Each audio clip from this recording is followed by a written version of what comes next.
ദൈവത്തിന്റെ അതിപരിശുദ്ധമായ നാമം വാഴ്ത്തപ്പെടുമാറാകട്ടെ. ദൈവകൃപയാൽ വീണ്ടും നമുക്ക് ദൈവസന്നിധിയിലായിരിക്കാൻ ദൈവം സഹായിച്ച ദൈവത്തിന്റെ വലിയ നന്മയ്ക്കായും അനുഗ്രഹത്തിനായും കൃപയ്ക്കായും ഒക്കെ ദൈവത്തിന് സ്തോത്രം ചെയ്യാം. ഗലാത്യ ലേഖനത്തിൽ നിന്നാണല്ലോ നാം പഠിച്ചുകൊണ്ടിരിക്കുന്നത്. ഗലാത്യർ 1 മുതൽ 10 വരെയുള്ള വാക്യങ്ങളാണ് നമ്മൾ കഴിഞ്ഞ ക്ലാസ്സുകളിൽ പഠിച്ചത്. ഇന്ന് 11ാമത്തെ വാക്യത്തിലേക്ക് നമുക്ക് പോകാം. പൗലോസ് അപ്പോസ്തലൻ ഗലാത്യ സഭകൾക്ക് എഴുതുന്നതാണ്. ഗലാത്യ സഭകൾക്ക്, ഒരു സഭയിൽ അന്നത്തെ ഉണ്ടായിരുന്ന അവിടെ ഗലാത്യ മേഖലകളിൽ ഉണ്ടായിരുന്ന ഹൗസ് ചർച്ചസിൽ എല്ലാവർക്കും കൂടെ എഴുതുകയാണ്. അന്നത്തെ കാലത്ത് കൊച്ചു സഭകളാണ് ഉണ്ടായിരുന്നത്. അവർ വീടുകളിൽ കൂടി വരികയും ആരെങ്കിലും അവർക്ക് ലെറ്റർ എഴുതുമ്പോൾ നമ്മുടെ കൂട്ട് തന്നെ നമ്മൾ ഇങ്ങനെ വെച്ചിരിക്കുകയൊന്നുമല്ല, വെച്ചിരിക്കുന്ന പോലെയല്ല. അവർ ഓരോ സഭകളിലും ഓരോരുത്തരും വായിച്ചതിന് ശേഷം അവർ കൈമാറ്റം ചെയ്ത് അവിടെയുള്ള എല്ലാ ആൾക്കാരും വായിക്കുന്നതൊക്കെ ആയിരുന്നു. അപ്പൊ ഗലാത്യ സഭകൾക്കാണ് ഇത് എഴുതുന്നത്. അപ്പൊ ക്രിസ്തുവിന്റെ സുവിശേഷത്തെ കുറിച്ചായിരുന്നു സംസാരിച്ചത്. ഗലാത്യ സഭകളില് പൗലോസ് അപ്പോസ്തലൻ പോയിരുന്ന സമയത്തൊക്കെ അവരെ പഠിപ്പിച്ച ഉപദേശത്തെ വീണ്ടും അവരെ ഉറപ്പിക്കുകയാണ് ചെയ്യുന്നത്. കാരണം അവരാ ക്രിസ്തുവിന്റെ സുവിശേഷം നിന്ന് മാറി വേറൊരു സുവിശേഷം, അത് സുവിശേഷമേ അല്ലെന്നാ പൗലോസ് അപ്പോസ്തലൻ പറയുന്നത്, ആ സുവിശേഷത്തിലേക്ക് മറിഞ്ഞത് കൊണ്ട് അവരെ വീണ്ടും ആ ദൈവത്തിന്റെ സുവിശേഷത്തിൽ ഉറപ്പിക്കുന്നതിനു വേണ്ടി അവർക്ക് എഴുതുകയാണ് ചെയ്യുന്നത്. പൗലോസ് പറയുന്നു, താൻ പറഞ്ഞത് സത്യസുവിശേഷമാണ്. അത് ആ സുവിശേഷത്തിന് വിപരീതമായി ആരെങ്കിലും നിങ്ങളോട് സുവിശേഷം അറിയിച്ചാൽ അവൻ ശപിക്കപ്പെട്ട്, അത് ഞാനാകട്ടെ സ്വർഗത്തു നിന്നൊരു ദൂതനാകട്ടെ വന്ന് നിങ്ങളോട് പറഞ്ഞാലും അവൻ ശപിക്കപ്പെട്ട. സുവിശേഷത്തിന് എതിരായി എന്തു പറഞ്ഞാലും. അപ്പൊ ആ ക്രിസ്തുവിന്റെ സുവിശേഷം എന്താണെന്ന് പറഞ്ഞല്ലേ പൗലോസ് പറയുക, ഞാൻ സാഹചര്യങ്ങൾ അവിടെയുള്ള കള്ള ഉപദേഷ്ടാക്കന്മാർ അവരെ ആ മനുഷ്യരെ പ്രസാദിപ്പിക്കുന്നതിനുള്ള കാര്യങ്ങളാ ചെയ്തത്. അപ്പൊ ക്രിസ്തുവിന്റെ സുവിശേഷത്തെ മറിച്ചു കളയാനായിട്ട് അവർ ശ്രമിച്ചു.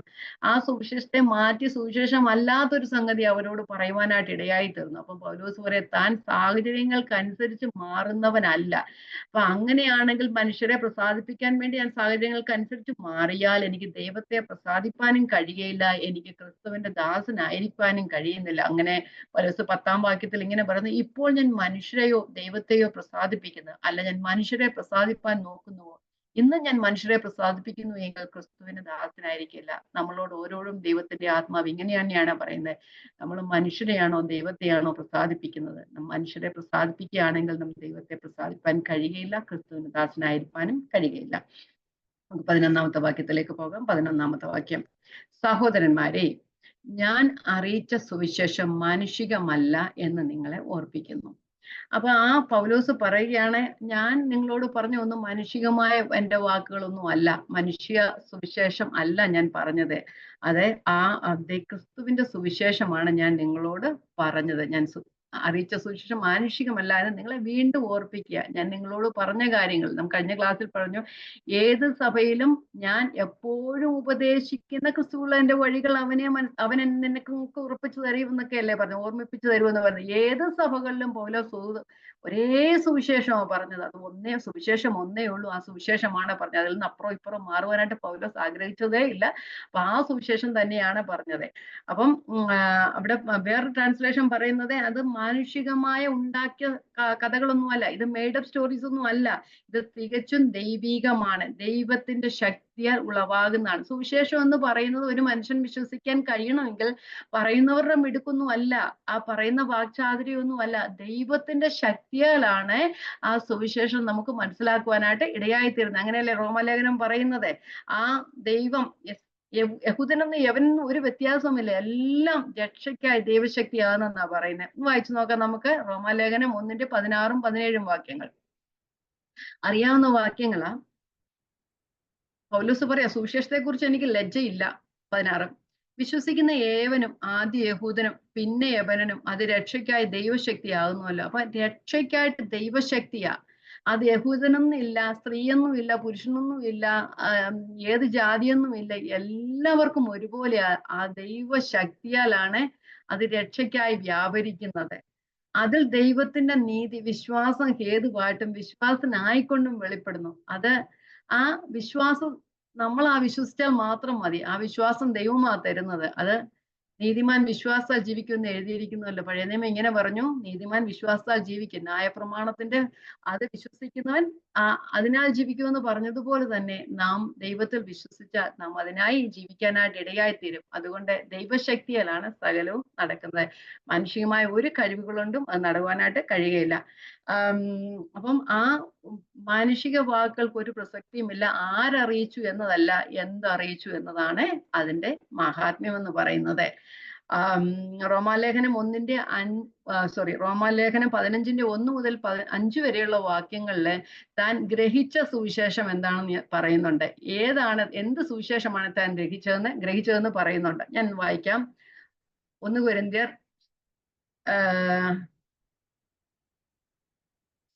റോമലേഖനമല്ല, 1 കൊരിന്ത്യർ 15:1 മുതൽ 5 വരെയുള്ള വാക്യങ്ങൾ എഴുതിയപ്പോ തെറ്റിപ്പോയതാ. ഓക്കെ. എന്നാൽ സഹോദരന്മാരെ, ഞാൻ നിങ്ങളോട് സുവിശേഷിച്ചതും നിങ്ങൾക്ക് ലഭിച്ചതും നിങ്ങൾ നിൽക്കുന്നതും നിങ്ങൾ വിശ്വസിച്ചതും വൃഥാവല്ലെന്ന് വരികൾ. നിങ്ങൾ രക്ഷിക്കപ്പെടുന്നതുമായ സുവിശേഷം. എന്തായാലും രക്ഷിക്കപ്പെടുന്നത്? നിങ്ങൾ സുവിശേഷത്താൽ രക്ഷിക്കപ്പെടുന്നത്. നിങ്ങൾ പിടിച്ചുകൊണ്ടാൽ ഞാൻ ഇന്നവിധം നിങ്ങളോട് സുവിശേഷിച്ചിരിക്കുന്നു എന്ന് ഞാൻ നിങ്ങളെ ഓർമ്മിപ്പിക്കുക ചെയ്യുന്നത്. അവരോടും പറഞ്ഞത് തന്നെയാണ്, വീണ്ടും അവരെ ഓർമ്മിപ്പിക്കുകയാണ് ചെയ്യുന്നത്. എന്താ ഓർമ്മിപ്പിക്കുന്നത്? ക്രിസ്തു നമ്മുടെ പാപങ്ങൾക്ക് വേണ്ടി തിരുവഴുത്തുകളിൻ പ്രകാരം മരിച്ച് അടക്കപ്പെട്ടു, തിരുവഴുത്തുകളിൻ പ്രകാരം 3-ാം നാൾ ഉയർത്തെഴുന്നേറ്റു, കേഫാവിനും പിന്നെ 12 പ്രത്യക്ഷമായി എന്നിങ്ങനെ ഞാൻ ഗ്രഹിച്ചത് തന്നെ നിങ്ങൾക്ക് ആദ്യമായി ഏൽപ്പിച്ചു തന്നുള്ളൂ. പൗലോസ് എന്താ ഗ്രഹിച്ചത്? ക്രിസ്തു നമ്മുടെ പാപങ്ങൾക്ക് വേണ്ടി തിരുവഴുത്തുകളിൻ പ്രകാരം മരിച്ചു അടക്കപ്പെട്ടു, തിരുവഴുത്തുകളിൻ പ്രകാരം 3-ാം നാൾ ഉയർത്തെഴുന്നേറ്റു, കേഫാവിനും പിന്നെ 12.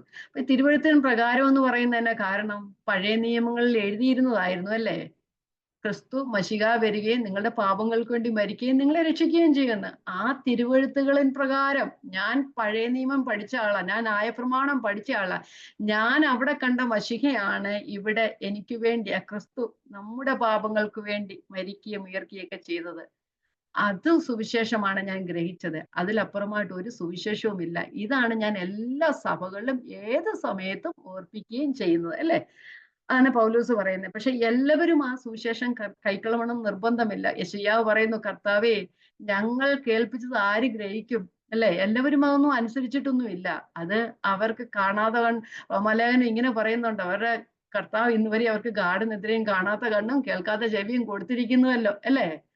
അങ്ങനെയൊക്കെ പറയുന്നുണ്ട്. കാരണം എല്ലാവരും ഗ്രഹിക്കുന്നില്ല. ദൈവവചനം ഇങ്ങനെ പറയുന്നു, അവൻ സ്വന്തത്തിലേക്ക് വന്നു, സ്വന്തമായവരും അവനെ കൈക്കൊണ്ടില്ല. അവനെ കൈക്കൊണ്ട് അവരുടെ നാമത്തിൽ വിശ്വസിക്കുന്ന ഏവർക്കും ദൈവമക്കളാകുവാൻ അവന് അധികാരം കൊടുത്തു. തെരഞ്ഞെടുക്കപ്പെട്ടവർ അനേകരാ, വിളിക്കപ്പെട്ടവർ അനേകരാ, തെരഞ്ഞെടുക്കപ്പെട്ടവരോ ചുരുക്കമാ. എല്ലാവരും ദൈവത്തെ അറിയുമെന്ന് പറഞ്ഞാലും എല്ലാവരും ദൈവത്തെ കേട്ടിട്ടുണ്ട്, എല്ലാവരും ദൈവത്തെ അറിയുമെന്ന് പറഞ്ഞാലും ദൈവത്തെ സത്യമായി അറിഞ്ഞവർ ചുരുക്കം മാത്രമേ ഉള്ളൂ അല്ലേ? ക്രിസ്തു ഉള്ളിൽ ജീവിക്കുന്ന ഒരു ചുരുക്കം മാത്രമേ ഉള്ളൂ. അതുകൊണ്ടാണ് ദൈവം നമ്മളെയും തിരഞ്ഞെടുക്കുവാൻ ദൈവത്തിന് കൃപ തോന്നിയ ദൈവത്തിന്റെ വലിയ കൃപകൾക്കായി ഏറ്റവും ശരിക്കും ഒരു നല്ലൊരു പെർഫെക്റ്റ് സഭയാന്ന് പറയില്ല, മാതൃകാ സഭ തെസ്സലോനിക്കയിലെ സഭയാണ്. അവർക്ക് അത്രത്തോളം 1 തെസ്സലോനിക്കർ 2:13. നമ്മളും അങ്ങനെ ആയിത്തീരണം. കാരണം അവർക്ക് കഷ്ടങ്ങൾ ഇല്ലാഞ്ഞിട്ടല്ല, അവർക്ക് കൊരിന്തുകളെക്കാളും കഷ്ടങ്ങൾ ഉണ്ടായിരുന്നു. അത് നമ്മൾ ലേഖനം പഠിക്കുമ്പോൾ നമുക്ക് മനസ്സിലാകുവാനായിട്ട് കഴിയും. അവരെക്കാൾ കഷ്ടങ്ങൾ ഉണ്ടായിരുന്നു. എങ്കിലും ആ കഷ്ടങ്ങളിലും അവരെ ദൈവത്തിൽ നിന്ന് മാറിപ്പോകാതെ പൗലോസ് അപ്പോസ്തലനും മറ്റുള്ളവരും പറഞ്ഞ വചനം ദൈവവചനമായിട്ട് തന്നെ കൈക്കൊണ്ടെന്ന് നമുക്ക് അവിടെ വായിക്കുവാനായിട്ട് കഴിയും. ഞാൻ വായിക്കാം. 1 തെസ്സലോനിക്കർ 2:13.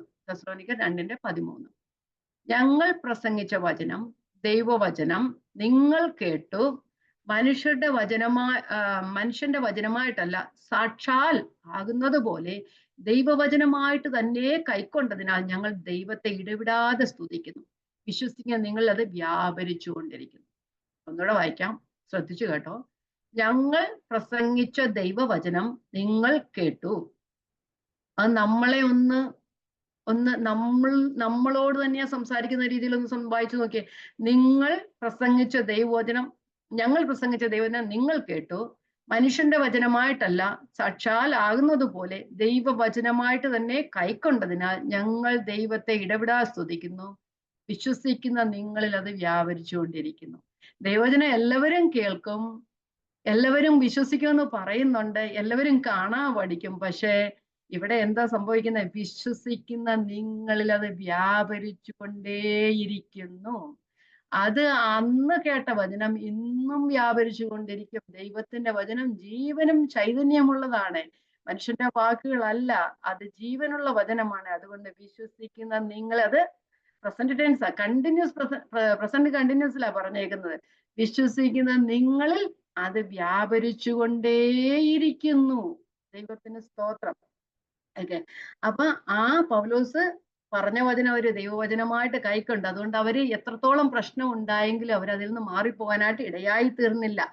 പൗലോസ് ദൈവത്തിന്റെ കരങ്ങളിൽ ഒരു ഒരു ഉപകരണമായി മാത്രം ഇരിക്കുകയാണ് ചെയ്തത്. ദൈവം പറഞ്ഞു, ഞാനത് ഏറ്റു പറയുന്നു, എന്റെ കഴിവും മിടുക്കും ഒന്നുമല്ല, അല്ലെ? അങ്ങനെയല്ലേ പറയുന്നത്? യോഹന്നാൻ പറഞ്ഞതുപോലെ ഞാൻ ദൈവത്തിന്റെ ഒരു ശബ്ദം, മരുഭൂമിയിൽ വിളിച്ചു പറയുന്ന ഒരു ശബ്ദം മാത്രമാ. യോഹന്നാൻ യേശുവിനെ കണ്ടിട്ടില്ലേ? യോഹന്നാന്റെ കസിനായിരുന്നല്ലോ യേശു. എന്നിട്ടും ആ ക്രിസ്തുവിന് വേണ്ടി മുന്നോടിയായി വഴിപൊരുക്കുവാൻ അയച്ച യോഹന്നാൻ പറയുക, ഞാൻ ദൈവത്തിന്റെ ഒരു ശബ്ദമായിരിക്കുക. എനിക്ക് യോഹന്നാനെ പോലെ ജീവിച്ചത് ആരുമില്ല, അല്ലെ? വീട്ടിൽ നിന്നും മാറി കാടിനകത്ത് ഒരു എന്താ പറയുന്നത്, ഒട്ടകരോമം കൊണ്ടുള്ള ഉടുപ്പും ഒക്കെ ധരിച്ച് വെട്ടുക്കിളിയും കാട്ടുതേനും ഉപജീവിച്ച് മറ്റുള്ളതെല്ലാം ഉപേക്ഷിച്ച് ഒരു സന്യാസ ജീവിതം നയിച്ച മനുഷ്യൻ ഇങ്ങനെ പറയുകയാണ്, എന്നെ നോക്കണ്ട, ഞാനൊരു ശബ്ദം മാത്രമാണ്. പൗലോസ് അത് തന്നെ പറയുന്നുള്ളൂ. ഞാൻ ക്രിസ്തുവിന് വേണ്ടി ജീവിക്കുന്നു, അല്ലെ? മരിക്കുന്നുവെങ്കിലും ജീവിക്കുന്നുവെങ്കിലും ഞാൻ ക്രിസ്തുവിനുള്ളവൻ അത്രയെന്ന്.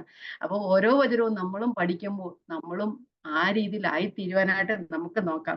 പൗലോസ് അവന് പറഞ്ഞു, ഞാനൊരു ശബ്ദം മാത്രമാണ്. കർത്താവ് എന്നെ ഏൽപ്പിച്ചു, ഞാനത് നിങ്ങൾക്ക് തരുന്നു. ഞാൻ കർത്താവിൽ നിന്ന് പ്രാപിക്കുകയും നിങ്ങൾക്ക് ഏൽപ്പിച്ചു തരികയും ചെയ്തത് എന്തെന്നാൽ, ഇപ്പം സഭയെ പണിയുന്നത് മനുഷ്യരല്ല.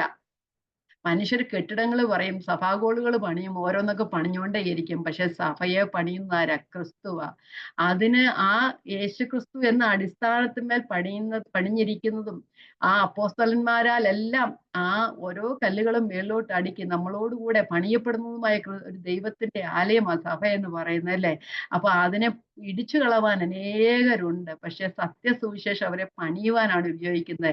ആ കള്ളപ്രവാചകന്മാർ അതിനെ ഇടിച്ചു കളയുവാനൊക്കെ ആണ് ശ്രമിക്കുന്ന. കർത്താവ് പറയുന്നു, ഞാൻ എൻ്റെ സഭയെ പണിയും, പാതാള ഗോപുരങ്ങൾ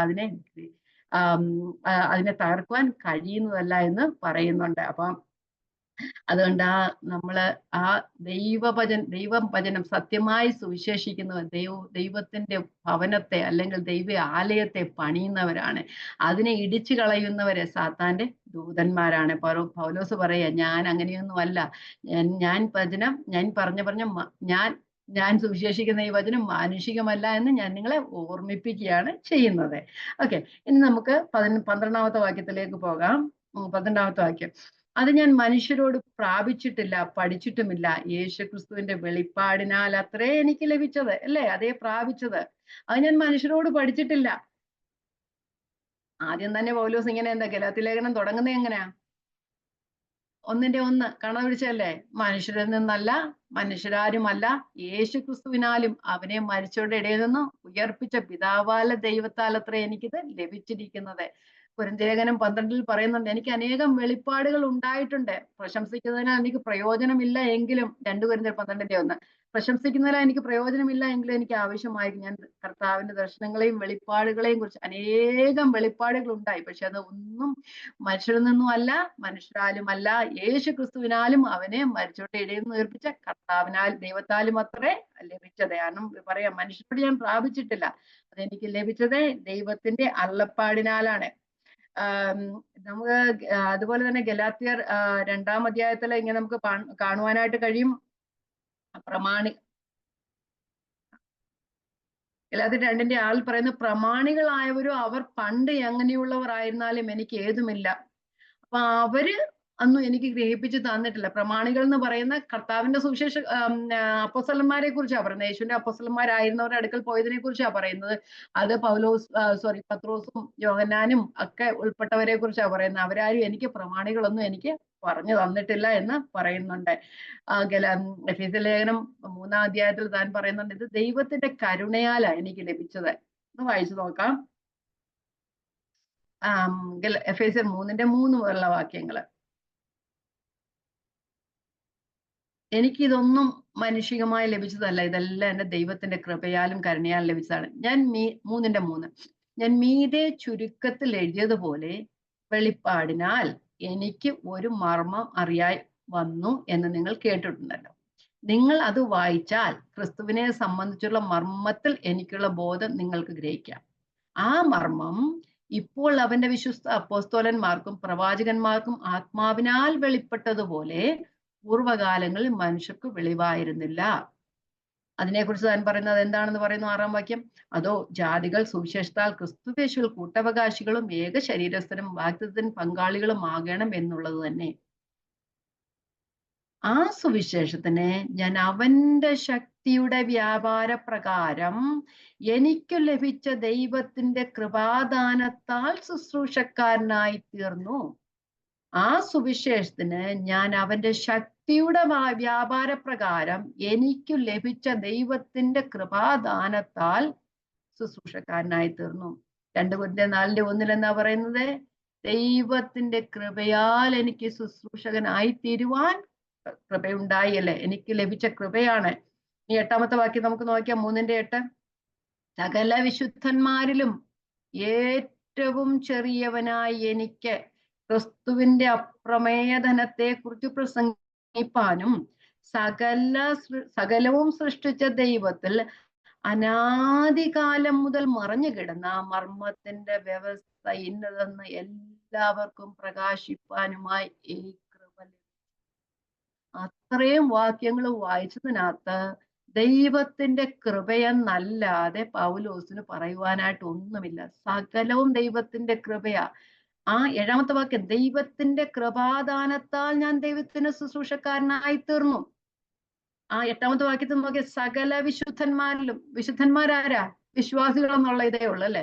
വിശുദ്ധന്മാരിലും ഏറ്റവും ചെറിയവരായ, കൊരിന്ത്യയിലെ വിശുദ്ധന്മാർക്ക്, കൊലോസിയിലെ വിശുദ്ധന്മാർക്ക് എന്ന് പറഞ്ഞ അവിടുത്തെ വിശ്വാസികൾക്ക്, ദൈവമക്കൾക്ക്, അവരിൽ എല്ലാവരിലും പൗലോസ് പറയാം, നമ്മൾ ഇപ്പം വായിക്കും, നമ്മളിൽ എല്ലാവരും ചെറിയവനായ എനിക്ക് ജാതികളോട് ക്രിസ്തുവിന്റെ അപ്രമേയ ധനത്തെക്കുറിച്ച് പ്രസംഗിപ്പാനും സകലവും സൃഷ്ടിച്ച ദൈവത്തിൽ അനാദികാലം മുതൽ മറഞ്ഞു കിടന്ന മർമ്മത്തിന്റെ വ്യവസ്ഥ ഇന്നതെന്ന് എല്ലാവർക്കും പ്രകാശിപ്പിപ്പാൻ ഈ കൃപ നൽകിയിരിക്കുന്നു. അപ്പം പൗലോസ് പറയാം, ഞാനൊന്നുമല്ല, ഇത് ദൈവത്തിന്റെ കൃപയാലാണ് എനിക്ക് മനസ്സിലാക്കുവാനായിട്ട് കാരണമായി തീർന്നത് എന്ന് പറയുന്നു. ലേഖനം 1 കൊരിന്ത്യർ എടുക്കണ്ട, 1 കൊരിന്ത്യർ 11:23. ഞാൻ കർത്താവിങ്കിൽ നിന്ന് പ്രാപിക്കുകയും നിങ്ങൾക്ക് ഏൽപ്പിച്ചു തരികയും ചെയ്തത് എന്തെന്നാൽ. പൗലോസിന്റെ ഒരു ദൃഢനിശ്ചയം റോമാലേഖനം 2:16 എഴുതി വെച്ചിട്ടുണ്ട്. ഞാൻ പറയുന്നത് ദൈവം ആ വചനപ്രകാരമാണ് സകലവരെയും ന്യായം വിധിക്കുന്നത്. ഓർക്കുന്നുണ്ട് എല്ലാവരും? റോമാലേഖനം 2:16. ദൈവം യേശുക്രിസ്തു മുഖാന്തരം മനുഷ്യരുടെ രഹസ്യങ്ങളെ എന്റെ സുവിശേഷ പ്രകാരം ന്യായം വിധിക്കുന്ന നാളിൽ തന്നെ. ഒരു പൗലോസിന്റെ ഒരു ദൃഢനിശ്ചയം കണ്ടോ? എന്റെ സുവിശേഷ പ്രകാരമാണ് ദൈവം മനുഷ്യനെ ന്യായം വിധിക്കുന്ന അന്ത്യനാൾ. അതെന്താ കാര്യം? എന്റെയും കർത്താവിന്റെയും സുവിശേഷം ഒന്ന് തന്നെയാ. ഞാൻ പറയുന്നതും കർത്താവ് പറഞ്ഞതും ഒന്ന് തന്നെയാ. അപ്പൊ പിന്നെ അതിനകത്ത് കുഴപ്പമൊന്നുമില്ലല്ലോ. അപ്പം പൗലോസ് ദൃഢമായിട്ട് വിശ്വസിക്കുക, ദൈവം തന്റെ വചനപ്രകാരം ആ മനുഷ്യനെ വിധിക്കുന്നത്. പക്ഷെ പൗലോസ് പറയാ, അത് തന്നെയാണ് ഞാൻ സുവിശേഷിച്ചത്. എന്റെ സുവിശേഷ പ്രകാരമാണ് ദൈവം ന്യായം. ഒന്നുകൂടെ വായിക്കാം. ദൈവം യേശുക്രിസ്തു മുഖാന്തരം മനുഷ്യരുടെ രഹസ്യങ്ങളെ എന്റെ സുവിശേഷ പ്രകാരം ന്യായം വിധിക്കുന്ന നാളിൽ തന്നെ. നമുക്ക് അത്രത്തോളം ദൃഢനിശ്ചയം ഉണ്ടോ? നമുക്ക് ആർക്കെങ്കിലും അങ്ങനെ പറയാൻ കഴിയുമോ? പൗലോസിന്റെ ദൃഢനിശ്ചയം അതാണ്. എന്റെ സുവിശേഷ പ്രകാരമാണ് കർത്താവ് എല്ലാവരെയും ന്യായം വിധിക്കാൻ പോകുന്നത്. കാരണം ക്രിസ്തുവിന്റെയും പൗലോസ് പറഞ്ഞ സുവിശേഷവും ഒന്ന് തന്നെയാണ്, അതിന് ഒരു വ്യത്യാസവുമില്ല. നമുക്കെങ്ങനെയാ ദൈവം മനസ്സിലാക്കി തന്നത്? അപ്പോസ്തലന്മാരുടെ എഴുത്തുകളാല്, ദൈവത്തിന്റെ ആത്മാവിനാൽ നമുക്ക് വെളിപ്പെടുത്തി തന്നു. ഒന്ന് വായിച്ചു പോകാം. 1 കൊരിന്ത്യർ 2:9-10. എല്ലാവരും ദുർവ്യാഖ്യാനം ചെയ്യുന്ന ഒരു വാക്യമാണെങ്കിലും ഞാൻ വായിച്ചു പോകാം. 1 കൊരിന്ത്യർ 2:9-10. ദൈവം തന്നെ സ്നേഹിക്കുന്നവർക്ക് ഒരുക്കിയിട്ടുള്ളത് കണ്ണ് കണ്ടിട്ടില്ല, ചെവി കേട്ടിട്ടില്ല, ഒരു മനുഷ്യന്റെയും ഹൃദയത്തിൽ തോന്നിയിട്ടുമില്ല എന്ന് എഴുതിയിരിക്കുന്നത് പോലെ തന്നെ നമുക്കോ ദൈവം തന്റെ ആത്മാവിനാൽ വെളിപ്പെടുത്തിയിരിക്കുന്നു. ആത്മാവ് സകലത്തെയും ദൈവത്തിന്റെ ആഴങ്ങളെയും ആരായുന്നു. അപ്പം ദൈവത്തിന്റെ വലിയ മർമ്മങ്ങളും വെളിപ്പാടുകളും ദൈവത്തിന്റെ ആഴങ്ങളും എല്ലാം മറ്റുള്ളവർക്ക് മനസ്സിലാക്കിയിട്ടില്ല. അത് തന്നെ സ്നേഹിക്കുന്നവർക്ക് മാത്രം ദൈവം ഒരുക്കിയിട്ടുള്ളതാണ്. അതൊരു ചെവി കേട്ടിട്ടില്ല, ഒരു കണ്ണ് കണ്ടിട്ടില്ല, ഒരു മനുഷ്യന്റെ ഹൃദയത്തിൽ അത് തോന്നിയിട്ടില്ല. ദൈവത്തിന്റെ ആത്മാവിനാൽ നമുക്ക് ദൈവം തന്ന ദൈവത്തിന്റെ പരിശുദ്ധാത്മാവിനാൽ നമുക്ക് വെളിപ്പെടുത്തിയിരിക്കുന്നു. പൗലോസിന് ദൈവത്തിന്റെ ആത്മാവിനാൽ വെളിപ്പാടിനാൽ മനുഷ്യരിൽ നിന്നല്ല, മനുഷ്യരാലുമല്ല, ദൈവത്തിന്റെ ആത്മാവിനാൽ വെളിപ്പെട്ടതുപോലെ ഇന്ന് നമുക്ക് ദൈവവചന അപ്പോസ്തലന്മാരാൽ എഴുതപ്പെട്ടത്, കർത്താവിന്റെ ദൈവാത്മാവിന്റെ ആ ഉപദേശത്താൽ, ആ പ്രചോദനത്താൽ അവർ എഴുതിയ വചനം ഇന്നും നമ്മളിലുള്ള ദൈവാത്മാവ് അത് വായിക്കുമ്പോൾ നമ്മോട് കൂടെ ഇരുന്ന് ദൈവത്തിന്റെ ആഴങ്ങളെ മനസ്സിലാക്കുവാൻ നമുക്ക് കൃപ തരുന്നു. ദൈവത്തിന്റെ ആത്മാവ് ഉള്ളിൽ ഇല്ലാത്തവർക്ക് ദൈവത്തിന്റെ വചനം മനസ്സിലാക്കുവാൻ കഴിയുന്നതല്ല. നമുക്ക് മറ്റുള്ള സ്റ്റോറികളൊക്കെ വായിക്കുമ്പോൾ അത് മനസ്സിലാക്കാം, അത് മനുഷ്യരുടെ ലെറ്റർ തന്നെയാണ്. പക്ഷെ ദൈവത്തിന്റെ ആത്മാവിനാൽ എഴുതപ്പെട്ട വചനം എത്ര കുത്തിയിരുന്ന് ശ്രമിച്ചാലും PhD എടുത്താലും അത് ദൈവത്തിന്റെ ആത്മാവ് ഉള്ളിലുള്ളവർക്ക് മാത്രമേ ദൈവത്തിന്റെ വചനം മനസ്സിലാകത്തുള്ളൂ. നമ്മൾക്കൊക്കെയും ദൈവം അത് മനസ്സിലാക്കുവാൻ തരുന്ന ദൈവത്തിന്റെ കൃപയ്ക്ക് നമുക്ക് ദൈവത്തിന് സ്തോത്രം ചെയ്യാം. അതാണ് സുവിശേഷത്തിന്റെ മാഹാത്മ്യം, ദൈവമക്കളുടെ ആ ഒരു വലിയ അനുഗ്രഹം. ദൈവത്തെ സ്നേഹിക്കുന്നവർക്ക് ദൈവം ഒരുക്കിയിട്ടുള്ളവർക്കെല്ലാം അത് നന്മയ്ക്കായി എല്ലാം കൂടി വ്യാപരിക്കുന്നൊക്കെ ദൈവത്തിന്റെ വചനം അങ്ങനെയല്ലേ പറയുന്നത്. ഓക്കെ, അപ്പൊ ഇവിടെ പറയുന്ന പൗലോസ്, ഞാൻ മനുഷ്യരിൽ നിന്ന് പ്രാപിച്ചിട്ടില്ല, ദൈവത്തിന്റെ വെളിപ്പാടിനാൽ അത്ര എനിക്ക് ലഭിച്ചത്. നമുക്കും നാമും മനുഷ്യർ നമുക്ക് പ്രയോജനമായി തീർന്നിട്ടുണ്ട്. എങ്കിലും ദൈവത്തിന്റെ ആത്മാവാണ്. ദൈവം ഓരോ സമയത്ത് ഓരോ മനുഷ്യരെ നമുക്ക് വേണ്ടി ഉപയോഗിക്കും, അല്ലേ? അവരാല് ദൈവത്തിന്റെ വചനം അവരിലൂടെ നമ്മൾ കേൾക്കുകയും ദൈവത്തിന്റെ ആത്മാവിനാൽ നമുക്ക് ദൈവത്തെ വിശ്വസിപ്പാൻ കാരണമായി തീർന്നു. ദൈവത്തിന്റെ വചനം നമുക്ക് എഴുതപ്പെട്ട് കിട്ടിയിട്ടുണ്ട്. ആ വചനത്താലും നാം ജീവിക്കുന്നു, ദൈവത്തെ മനസ്സിലാക്കുവാനായിട്ട് ഇടയായി തീർന്നു. ഓക്കെ, നമുക്ക് 13ഉം 14ഉം വാക്യങ്ങൾ ഒന്ന് വായിക്കാം. 13ഉം 14ഉം വാക്യങ്ങൾ. യഹൂദ മതത്തിലെ എന്റെ മുമ്പത്തെ നടപ്പ് നിങ്ങൾ കേട്ടിട്ടുണ്ടല്ലോ. ഞാൻ ദൈവത്തിന്റെ സഭയെ അത്യന്തം ഉപദ്രവിച്ചു മുടിക്കുകയും എന്റെ പിതൃപാരമ്പര്യത്തെക്കുറിച്ച് അത്യന്തം എരിവേറി എന്റെ സ്വജനത്തിൽ സമപ്രായക്കാരായ പലരെക്കാളും യഹൂദ മതത്തിൽ അധികം മുതിരുകയും ചെയ്തു പോന്നു. പൗലോസിന്റെ പഴയ മാനസാന്തരത്തിന് മുമ്പിലുള്ള ആ ഒരു അവസ്ഥയെക്കുറിച്ചാണ് പറയുന്നത്. താൻ അറിയിക്കുന്ന സുവിശേഷം മാനുഷികമല്ല എന്ന് താൻ പറയുകയാണ്. അതിന്റെ തുടർച്ചയായിട്ടാണ് പറയുന്നത്.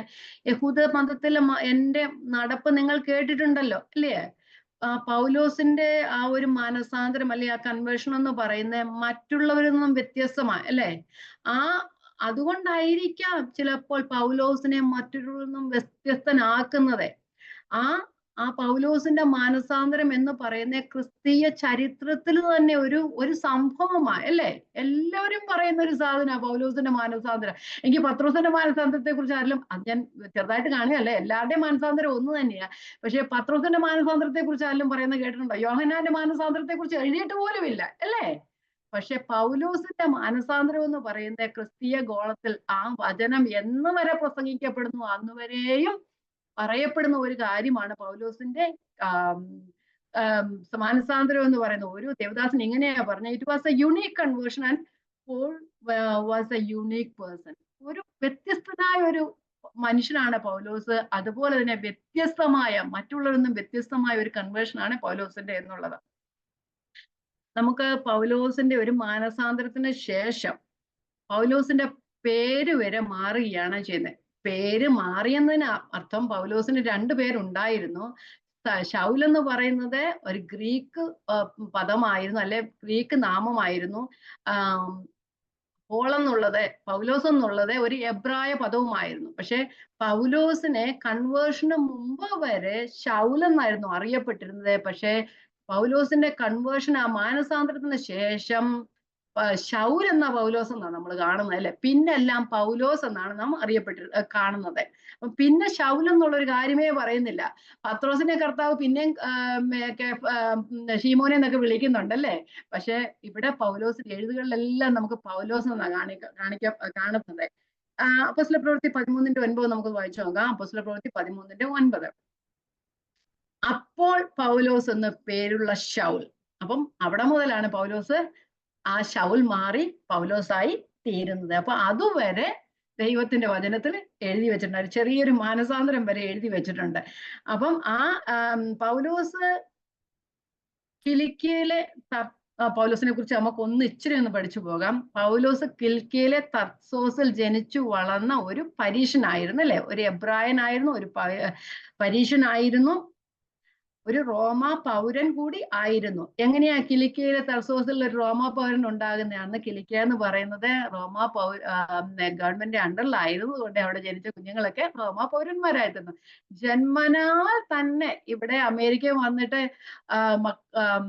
അന്യദേശക്കാർ ഇവിടെ വരുമ്പോൾ മക്കൾ ഇവിടെ ഉണ്ടാകുമ്പോൾ അമേരിക്കൻ സിറ്റിസൺസ് അല്ലേ. അതുപോലെ തന്നെ പൗലോസ് അന്ന് കിലിക്കിയ എന്ന് പറയുന്നത് ആ റോമാ ഗവൺമെന്റിന്റെ അണ്ടറിലായിരുന്നത് കൊണ്ട്, ഭരണത്തിന്റെ അണ്ടറിലായിരുന്നത് കൊണ്ട് അങ്ങനെ അവിടെ ജനിച്ചത് മൂലം ജന്മനാ എന്റെ വിശ്വാസം അതാണ്, ഞാൻ മനസ്സിലാക്കിയതനുസരിച്ചിട്ട്. അപ്പം അങ്ങനെ റോമാ പൗരനായി തീർന്നവനാ. ചിലവര് കാശ് കൊടുത്ത് റോമാ പൗരത്വം വാങ്ങിക്കുന്നവരുണ്ട്. പക്ഷെ അങ്ങനെ ജന്മനാ തന്നെ റോമാ പൗരത്വം കിട്ടിയ ഒരു മനുഷ്യനായിരുന്നു പൗലോസ് എന്ന് പറയുന്നത്.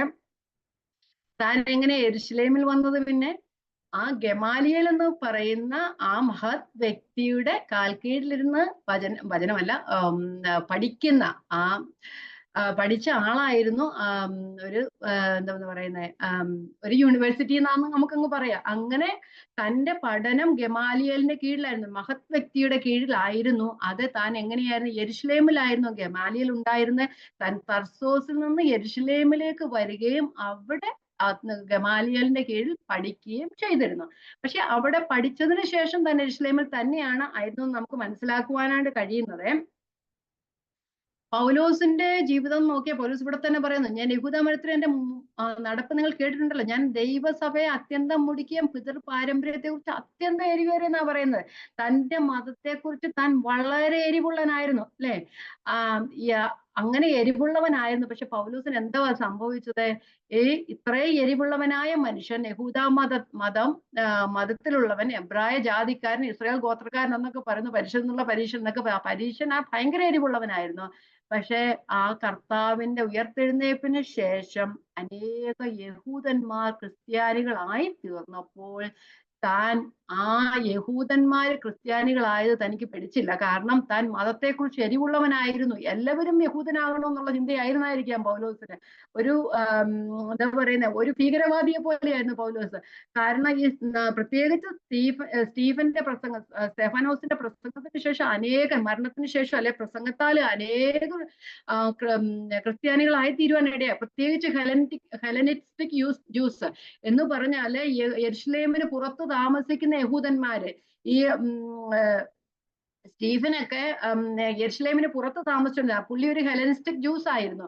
ആ സ്റ്റീഫന്റെ ഒക്കെ പ്രസംഗത്തിലൂടെ അനേക യഹൂദന്മാർ ക്രിസ്ത്യാനികളായി തീർന്നത് കൊണ്ട് തന്റെ ജനത്തിൽ നിന്ന് മുസ്ലിങ്ങളുടെ ഒക്കെ അവര് ക്രിസ്ത്യാനികളൊക്കെ ആയി തീരുമ്പോ അവരുടെ ഒരു എരിവുണ്ടല്ലോ, ആ ഒരു അങ്ങനെ ഓരോ സഭയിലും അങ്ങനെയല്ലേ. അവരുടെ സഭയിൽ നിന്ന് വേറെ ഒരാൾ ദൈവത്തെ അറിയാനായിട്ട് ക്രിസ്ത്യാനികളിൽ നിന്ന് തന്നെ ക്രിസ്തുവിനെ അറിയാൻ പോയി കഴിഞ്ഞ പ്രശ്നമാണ്. അങ്ങനെ യഹൂദന്മാരിൽ നിന്ന് ആൾക്കാർ ക്രിസ്തുവിനെ അറിയുവാൻ പോയപ്പോൾ അവരെ ഏതു വിധത്തിലും യഹൂദനായി തിരിച്ചു കൊണ്ടുവരുവാനായിട്ട് പൗലോസ് ശ്രമിക്കുകയാണ് ചെയ്തത്. അതിന് ഏക ഒരു പരിഹാര മാർഗം ക്രിസ്തുവിനെ ശുശ്രൂഷിക്കുന്നവരെ നശിപ്പിക്കുക, അല്ലെ ക്രിസ്ത്യാനികളെ നശിപ്പിക്കുക എന്നുള്ളതായിരുന്നു. ഒരു യഹൂദൻ പോലും ഏത് വിധത്തിലും ക്രിസ്ത്യാനി ആകരുത് എന്നായിരുന്നു പൗലോസിന്റെ ആ ഒരു ഗതം എന്നുള്ളത്. തന്റെ അവിടെ നമ്മുടെ ലൂക്കോസ് പറയുന്നുണ്ട്, ഓരോ നിശ്വാസത്തിലും അത് തന്നെയായിരുന്നു തനിക്കുണ്ടായത്. ക്രിസ്ത്യാനികളെ ഏത് വിധത്തിലും പീഡിപ്പിക്കണം, അവരെ ഉപദ്രവിച്ച് മുടിക്കുക എന്നുള്ളതായിരുന്നു. ഉപദ്രവിക്കണം, അവരെ മുടിച്ചു കളയുക, അവരെ കൊന്നുകളയുക എന്നായിരുന്നു പൗലോസിന്റെ ചിന്ത അല്ലെങ്കിൽ ആത്മകഥ എന്ന് പറയുന്നത്. അപ്പൊ അതിന് പൗലോസിന് അധികാരവും ഉണ്ടായിരുന്നു നമുക്ക് പറയാനായിട്ട് കഴിയും. എന്ന് വായിച്ചു നോക്കാം നമുക്ക്. അതിനുള്ള അധികാരം പൗലോസ് ഉണ്ടായിരുന്നു. കാരണം സന്നദ്ധ സംഘത്തിലെ ഒരു മെമ്പർ ആയിരുന്നു പൗലോസ് എന്ന് പറയുന്നത്. നമുക്ക് വായിക്കാം, അപ്പോസ്തല പ്രവൃത്തി 26:9 മുതലുള്ള വാക്യങ്ങൾ നമുക്കൊന്ന് വായിച്ചു പോകാം. അപ്പോസ്തല പ്രവൃത്തി 26:9. നമ്മൾ ഇതെല്ലാം വായിച്ചു വിടുന്നവരാ, പക്ഷെ നമ്മള് ഗ്രഹിച്ചു പഠിച്ചു കഴിഞ്ഞാൽ നമുക്കറിയാം അതൊക്കെ. ഓക്കെ, നസ്രയനായ യേശുവിന്റെ നാമത്തിന് വിരോധമായി പലതും പ്രവർത്തിക്കണമെന്ന് ഞാനും വിചാരിച്ചു സത്യം. കാരണം ഒരു യഹൂദൻ പോലും യഹൂദനാകാനായിട്ട്, ക്രിസ്ത്യാനി ആകാനായിട്ട് ഇഷ്ടപ്പെട്ടില്ല. കാരണം യഹൂദന്മാരെല്ലാവരും ദൈവത്തിന്റെ വലിയ ആൾക്കാരെന്ന് വിചാരിച്ചോണ്ടിരുന്നവരാ അല്ലെ. അവര് ജാതികളെ ഒന്നും നല്ലതായിട്ട് കണക്കാക്കിയവരൊന്നും ആയിരുന്നില്ല യഹൂദന്മാരൊക്കെ. അപ്പൊ നമുക്ക് അതുകൊണ്ട് 10ാമത്തെ വാക്യം, അത് ഞാൻ യെരുശലേമിൽ ചെയ്തിട്ടുമുണ്ട്, വിരോധമായി പ്രവർത്തിച്ചു. മഹാപുരോഹിതന്മാരോട് അധികാരപത്രം വാങ്ങി വിശുദ്ധന്മാരിൽ പരലെയും തടവിലാക്കി അടച്ചു. അവരെ നിഗ്രഹിക്കുന്ന സമയം ഞാനും സമ്മതം കൊടുത്തു. വെറും കേവലം ഒരു യഹൂദനാണെങ്കിൽ യഹൂദന്റെ അങ്ങനെയുള്ള ഒരു സമ്മതം എന്തിനാ വേണ്ടേ? ഇവിടെ ഞാനും സമ്മതം കൊടുത്തു. പൗലോസിന്റെയും സമ്മതം അതിന് വേണമായിരുന്നു. നല്ല പഠനമുള്ളവരായിരുന്നു. അതുപോലെ തന്നെ നല്ലൊരു മുഖ്യ സ്ഥാനത്തിരുന്ന ആളുമായിരുന്നു പൗലോസിന്റെ.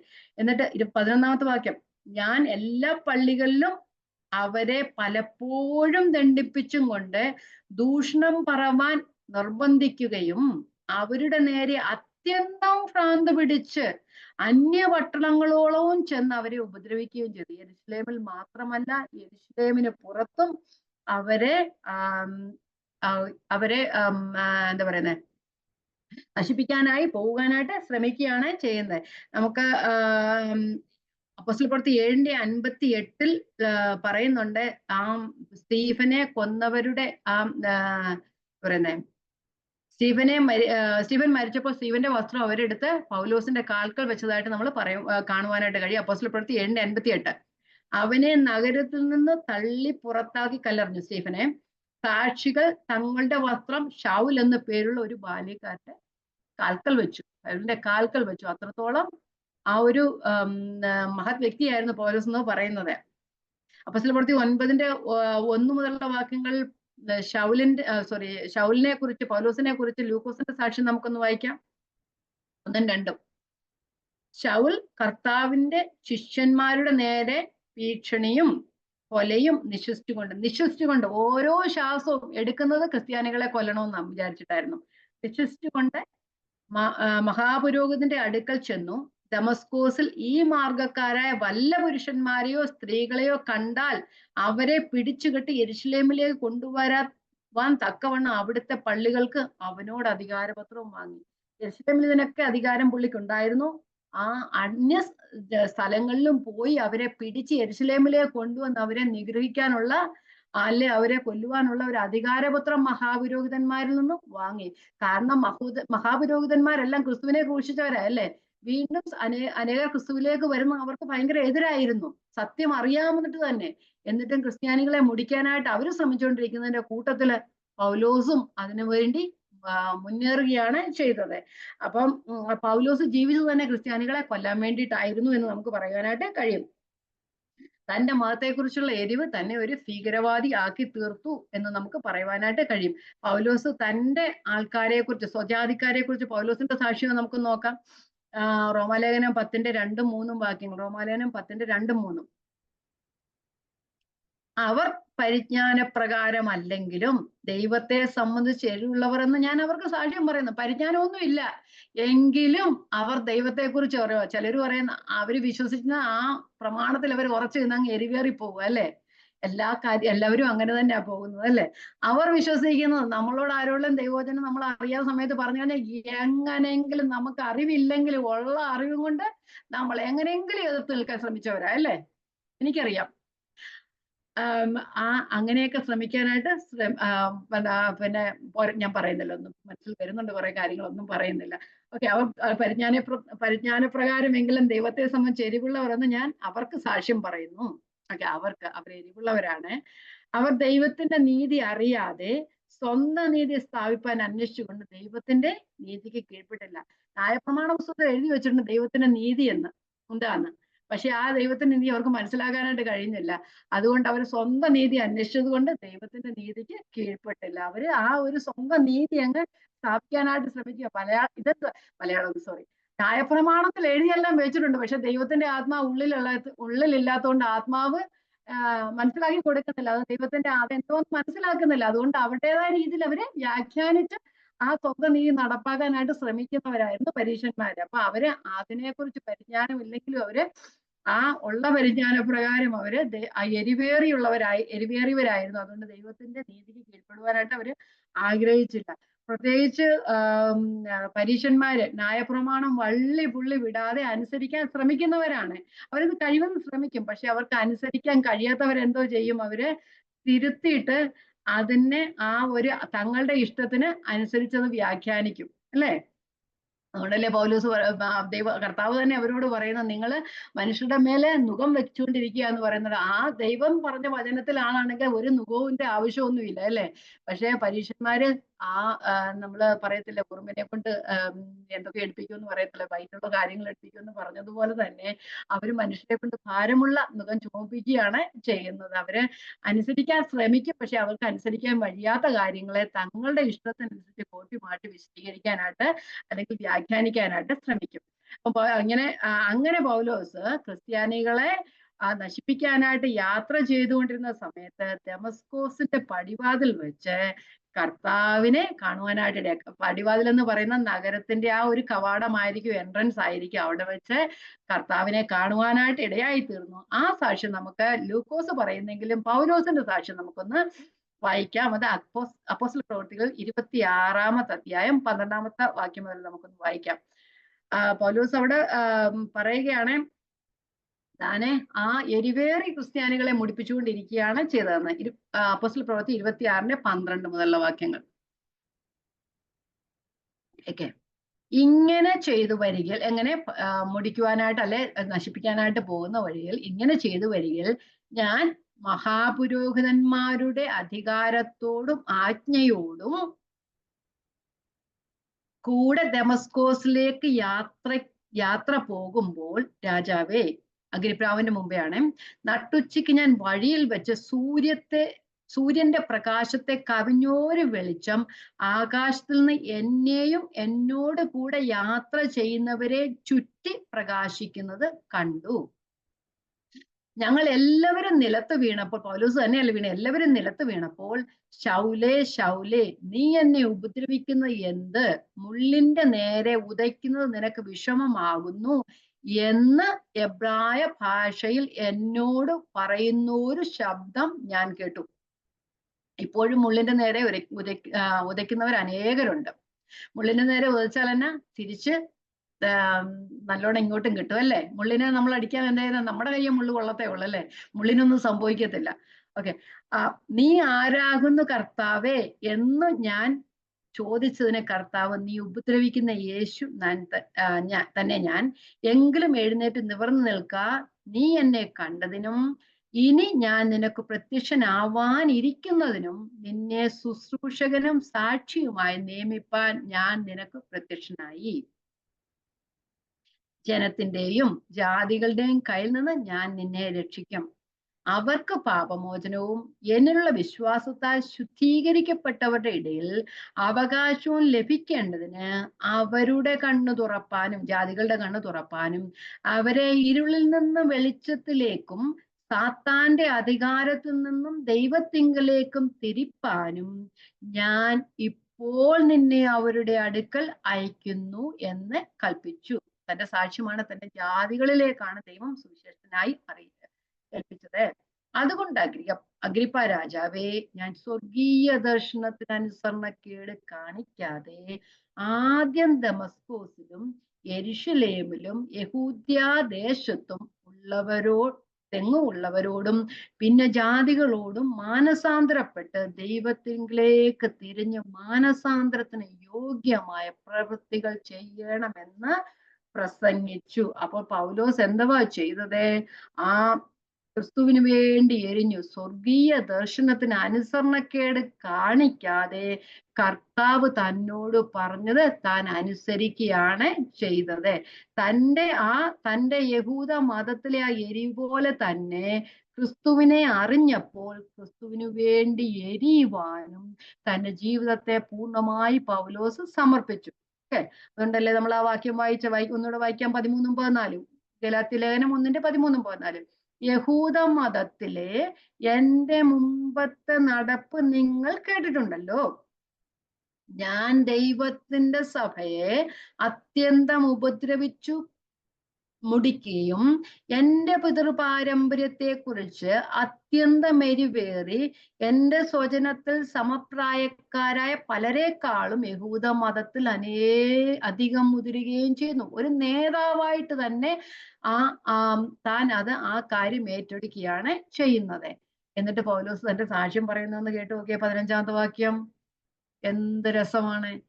എങ്കിലും ഞാൻ ഇത്രയും ചെയ്തെങ്കിലും എന്റെ ജനനം മുതൽ എന്നെ വേർതിരിച്ചു തന്റെ കൃപയാൽ വിളിച്ചിരിക്കുന്ന ദൈവം തന്റെ പുത്രനെ കുറിച്ചുള്ള സുവിശേഷം ഞാൻ ജാതികളുടെ ഇടയിൽ അറിയിക്കേണ്ടതിന് അവനെ എന്നിൽ വെളിപ്പെടുത്തുവാൻ പ്രസാദിച്ചപ്പോൾ ഞാൻ മാംസരക്തങ്ങളോട് ആലോചിക്കുകയോ എനിക്ക് മുമ്പേ അപ്പോസ്തലന്മാരായവരുടെ അടുക്കൽ യെരൂശലേമിലേക്ക് പോവുകയോ ചെയ്യാതെ നേരെ അറബിയിലേക്ക് പോവുകയും ദമസ്കോസിലേക്ക് മടങ്ങി പോവുകയും ചെയ്തു. നമുക്ക് അതിന്റെ ഓരോ വാക്യങ്ങളും പഠിക്കാം.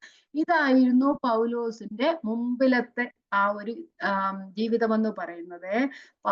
പൗലോസ് പരീക്ഷനായിരുന്നു. എത്ര എരിവുള്ളവനായിരുന്നു. ആ മതത്തെ പീഡിപ്പിക്കുന്ന ഒരു യഹൂദൻ പോലും ക്രിസ്ത്യാനിയാകുവാൻ താൻ ആഗ്രഹിച്ചില്ല. അതുകൊണ്ട് തന്റെ തനിക്ക് അധികാരമുണ്ട്.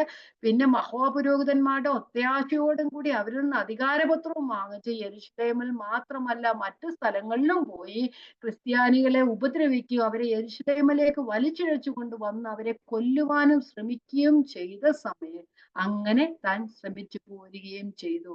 ആ എങ്കിലും എന്ന വാക്കിന് ഒരു പ്രസക്തിയുണ്ട്. എന്താ? പൗലോസിന് പ്രശംസിപ്പാൻ ഒന്നുമില്ല. ഞാൻ ക്രിസ്തുവിനെ ഉപദ്രവിച്ചുകൊണ്ടിരുന്നവനായിരുന്നു. എന്റെ മാഹാത്മ്യം കൊണ്ടൊന്നും അല്ല. ചിലവര് പറയുമല്ലോ ഞാൻ നല്ലവനായതുകൊണ്ടാണ് ദൈവം എന്നെ തെരഞ്ഞെടുത്തതെന്ന്. ഇല്ല, നമ്മ നല്ലവരായിരുന്നുകൊണ്ടൊന്നും അല്ല. എല്ലാവരും പാപികളും ശത്രുക്കളും ദൈവത്തോട് സമാധാനം ഇല്ലാത്തവരാ. പൗലോസിന് എങ്കിലും ആ ഒരു പ്രൈസ്, ഞാൻ ഇത്രത്തോളം സഭയെ മുടിക്കാൻ ശ്രമിച്ചെങ്കിലും എന്റെ ജനനം മുതൽ എന്നെ വേർതിരിച്ചു തന്റെ കൃപയാൽ വിളിച്ചിരിക്കുന്ന ദൈവം. അപ്പം പൗലോസിന്റെ മാനസാന്തരം എന്ന് പറയുന്ന പൗലോസ് പറയുന്നത് എന്റെ ഒരു പ്രവൃത്തിയുമല്ല, ദൈവത്തിന്റെ കൃപയാൽ. അത് നാമും പറയണം. ദൈവത്തിന്റെ കൃപയാലാണ് നാം മാനസാന്തരപ്പെടുവാനായിട്ട് ഇടയായിത്തീർന്നത്. പക്ഷെ പൗലോസ് പറയുന്നു, ഞാൻ ക്രിസ്ത്യാനിയായത് ഇപ്പോഴാണെങ്കിലും ദൈവത്തെ അറിഞ്ഞത് ഇപ്പോഴാണെങ്കിലും ദൈവത്തെ അറിയാമെന്ന് നടിച്ചു എങ്കിലും ഇപ്പോഴാണ് യഥാർത്ഥത്തിൽ ദൈവത്തെ അറിഞ്ഞത്. ദമസ്കോസിന്റെ പടിവാതിൽക്കൽ വെച്ച് ദൈവം എനിക്ക് പ്രത്യക്ഷനായപ്പോൾ. എങ്കിലും എന്നെ ദൈവം വിളിച്ചത് അന്നേരമല്ല, ദമസ്കോസിന്റെ പടിവാതിൽക്കൽ വെച്ചല്ല. എന്നെ ദൈവം വിളിച്ചത് ജനം മുതലാണ്. ദൈവത്തിന് സ്തോത്രം. നാം ദൈവത്തെ അറിഞ്ഞപ്പോഴല്ല ദൈവം നമ്മെ വിളിച്ചത്. ദൈവം നമ്മെ വിളിച്ചത് നാം അമ്മയുടെ ഉദരത്തിൽ ഉരുവാകുന്നതിന് മുമ്പേ ദൈവം നമ്മെ കണ്ടു. ഉരുവാകുന്നതിന് മുമ്പ് തന്നെയല്ല, നാം പിണ്ടാകാരമായിരുന്നപ്പോൾ പറയുവാൻ ഒന്നുമില്ലായിരുന്ന സമയത്തും അതിനു മുമ്പേ, ആകാശവും ഭൂമിയും സൃഷ്ടിക്കുന്നതിന് മുമ്പേ, മനുഷ്യനെ സൃഷ്ടിക്കുന്നതിന് മുമ്പേ, ഭൂമിക്ക് അടിസ്ഥാനം ഇടുന്നതിന് മുമ്പ് ദൈവം നമ്മെ തിരഞ്ഞെടുത്തു. ഇരമ്യാവിനോട് ദൈവം പറയുന്നത് നമുക്കൊന്ന് വായിച്ചു നോക്കാം. ഇരമ്യാവ് 1:5. ഇരമ്യാവിനെ ദൈവം പ്രവാചകനായിട്ട് വിളിച്ചത് എപ്പോഴാ? ഇരമ്യാവ് 1:5. നിന്നെ ഉദരത്തിൽ ഉരുവാക്കിയതിനു മുമ്പേ. ശ്രദ്ധിച്ചേ, നിന്നെ ഉദരത്തിൽ ഉരുവാകുന്നതിന് മുമ്പേ ആണോ? അല്ല, നിന്നെ ഉദരത്തിൽ ഉരുവാക്കിയതിനു മുമ്പേ ഞാനാണ് നിന്നെ ഉരുവാക്കിയത്. നമ്മെ ഓരോരുത്തരെയും നാം ഉരുവായതല്ല, ദൈവമാണ് നമ്മെ ഉരുവാക്കിയത്.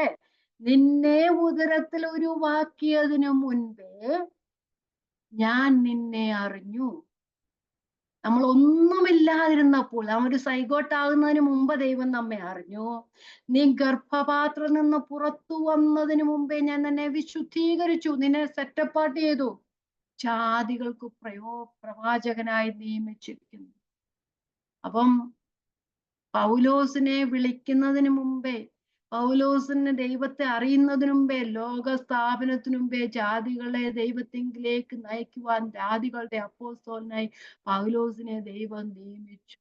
അതുപോലെ തന്നെ യിരെമ്യാവിനെയും അമ്മയുടെ ഉദരത്തിൽ ഉരുവാകുന്നതിന് മുമ്പേ, ഉരുവാക്കിയതിനു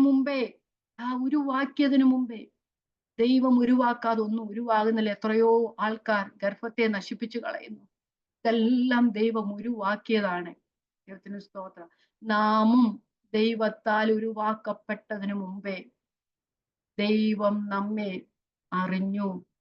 ഇവിടെ യിരെമ്യാവിനെ വിശുദ്ധീകരിച്ചു, നമ്മെയും വിശുദ്ധീകരിച്ചു, ജാതികൾക്ക് പ്രവാചകനായി നിയമിച്ചത് എപ്പോഴാ? ഉരുവാകുന്നതിന് മുമ്പേ നിയമിച്ചു. ഗർഭപാത്രത്തിൽ നിന്ന് പുറത്തു വരുന്നതിന് മുമ്പേ പ്രവാചകനായി നിയമിച്ചു. ജനിച്ചു വന്നപ്പോ ഒരു കുഞ്ഞായിരുന്നു, അല്ലേ? പക്ഷെ അന്ന് പ്രവാചകനൊന്നും അല്ലായിരുന്നു. ആ പ്രവാചകനായി ദൈവം മുന്നമേ നിയമിച്ചു. നമ്മെ ഓരോരുത്തരെയും ദൈവം നമ്മെ കുറിച്ച് ആകേണ്ട രീതിയിൽ ആ ഒരു ഉണ്ടല്ലോ, നമ്മെ കുറിച്ച് എല്ലാവരെ കുറിച്ചും ദൈവത്തിന് ഉദ്ദേശമുണ്ട്. നമ്മെ അതിനെല്ലാം നിയമിച്ചേക്കുക. അത് ഇപ്പോഴെങ്ങും അല്ല, ലോകസ്ഥാപനത്തിൽ നിയമിച്ച, പക്ഷെ നമ്മൾ സമർപ്പിച്ചു കൊടുക്കാത്തത് കൊണ്ടാണ് നമ്മൾ അങ്ങനെ ആയിത്തീരാത്തത്. അതുകൊണ്ട് ദൈവത്തിന്റെ ഇഷ്ടം അറിഞ്ഞ് പ്രവർത്തിപ്പാനായിട്ടുള്ള ദൈവത്തിന് കൃപയ്ക്ക് വേണ്ടി നാം ദൈവത്തിന് പ്രാർത്ഥിക്കാം.